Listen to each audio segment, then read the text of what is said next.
النهارده هنحكي عن مثال اتاخد من قصص جحا، وهو جحا أولى بلحم طوره.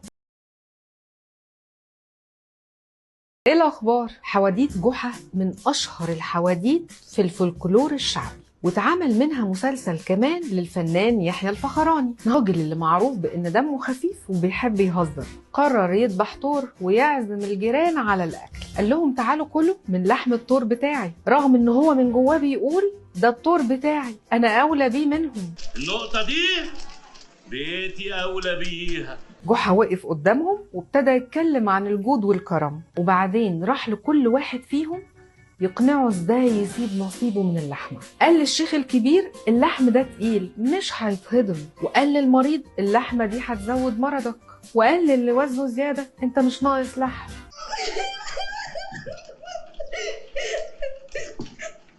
محشي بذمة.